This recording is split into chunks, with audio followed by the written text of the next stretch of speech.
A single percentage point. That is all it takes to add or subtract hundreds of thousands of dollars from the total cost of your home. In 2022, mortgage rates doubled in less than 12 months, the fastest rate increase in modern American history, and within a single year, the average monthly mortgage payment on a median-priced home jumped by over $800. That is nearly $10,000 a year that buyers suddenly had to find from somewhere. And millions of them simply could not. Welcome to Realty Pulse. In the next 10 minutes, you are going to understand exactly how interest rates move the housing market, why rising rates do not always crash home prices the way most people expect, and what the data tells us about where buyers, sellers, and investors stand right now. There is one counterintuitive truth buried inside this topic that most financial commentators completely ignore, something that actually explains why the housing market behaves so differently from every other asset class when rates change. Stay with us, because that insight alone could change how you approach your next real estate decision. To understand how interest rates shake the housing market, you need to start at the source. The Federal Reserve does not set mortgage rates directly. This is one of the most misunderstood points in real estate finance. What the Fed controls is the federal funds rate, the rate at which banks lend money to each other overnight. Mortgage rates, specifically 30-year fixed rates, are far more closely tied to the yield on 10-year Treasury bonds. When investors feel uncertain about the economy, they buy Treasury bonds for safety, which drives yields down, which in turn pulls mortgage rates lower. When the economy is running hot or inflation is rising, bond yields climb, and mortgage rates follow. The Fed influences this indirectly through its policy signals and its own bond buying programs, but the relationship is never perfectly direct.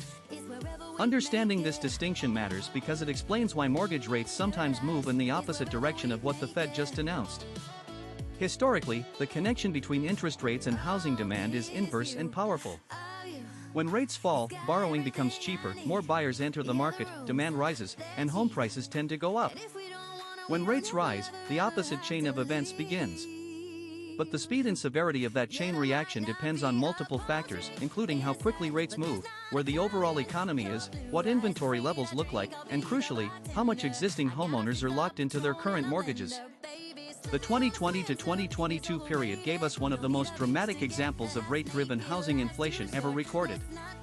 When the Fed slashed rates to near zero in response to the pandemic, 30-year mortgage rates dropped to historic lows, touching 2.65% in January 2021. The result was a buying frenzy. Home prices across the United States rose by nearly 19% in 2021 alone, the fastest annual appreciation since records began. Bidding wars became routine. Cash offers flooded markets that had never seen institutional investor competition before. The fuel for nearly all of that fire was cheap money. Then came the correction. By October 2022, the average 30-year fixed mortgage rate had climbed above 7% for the first time since 2002. The affordability calculation flipped dramatically. A buyer who could comfortably afford a $400,000 home at 3% could now only afford roughly $280,000 at 7% for the same monthly payment. That is a $120,000 reduction in purchasing power, and it happened in less than 18 months. But here is what nobody talks about. Home prices did not collapse. Despite the most aggressive rate hiking cycle in 40 years, national median home prices fell only modestly, around 5 to 10% in most markets, before stabilizing and, in many areas, rising again. This seems to defy basic economics. If demand collapsed, why did prices hold? The answer lies in a phenomenon economists call the lock-in effect. When mortgage rates were at historic lows, tens of millions of American homeowners refinanced into 2 and 3% mortgages. By 2023, roughly 60% of all outstanding mortgages in the United States carried rates below 4%.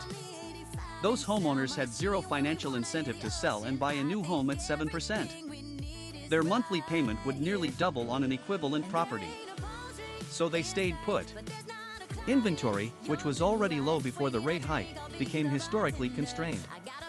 And when supply is this restricted, even dramatically reduced demand cannot push prices into freefall. Supply and demand were both suppressed simultaneously, a situation the housing market had never experienced quite this way before. This lock-in effect has reshaped the entire dynamic of the market. Real estate agents began describing it as a frozen market, not crashing, not booming, just stuck. Transaction volume dropped to levels not seen since 2011.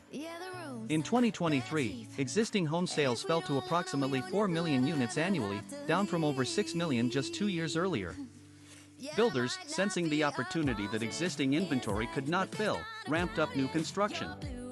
New home sales actually held up better than existing home sales throughout this period because builders could buy down mortgage rates using incentives in a way that individual sellers simply could not. For buyers navigating a high-rate environment, the mathematics are unforgiving. At a 3% rate on a $400,000 loan, the monthly principal and interest payment is approximately $1,686. At 7%, that same loan costs $2,661 per month. Over 30 years, the difference in total interest paid is staggering, roughly $417,000 more at 7%. These are not abstract numbers. They represent decades of additional labor, saved income, and financial flexibility that buyers lose when they purchase into a high-rate environment without a clear strategy. Refinancing is the traditional escape route, and the phrase many real estate professionals began using in 2023 was marry the house, date the rate. The idea is that if you buy at a high rate but the home is right, you can refinance when rates eventually fall. This is historically reasonable advice. Rates do cycle.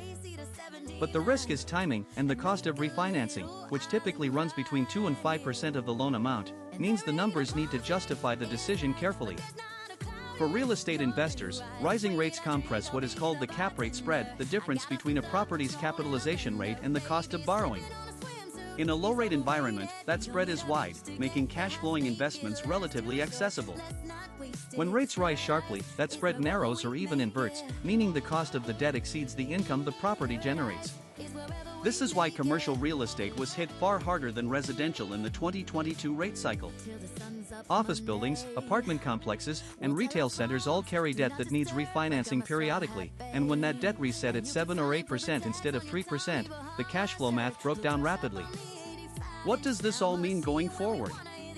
The Federal Reserve began cutting rates in September 2024, signaling a gradual pivot. But mortgage rates responded slowly and incompletely, reflecting the market's uncertainty about inflation staying controlled. Most housing economists project that mortgage rates will remain between 6 and 7% through 2025, with potential further declines if inflation data cooperates. Even a drop to 6% would meaningfully improve affordability and could unlock some of that suppressed existing home inventory as more sellers decide the rate differential is finally acceptable. The fundamental lesson of studying interest rates and housing together is this: the relationship is never simple, never perfectly linear, and always mediated by context. Supply conditions, employment levels, demographic demand from millennials and Gen Z entering prime home buying years, and local market dynamics all interact with rate movements to produce outcomes that surprise even experienced analysts. The buyers and investors who succeed across rate cycles are those who understand the full picture, not just what the Fed announced last week. The housing market is, at its core, a market of human decisions made under financial constraints. Before you go, if you learned something valuable today, hit that like button right now. Subscribe to Realty Pulse for a brand new video every single day. We will see you in the next one.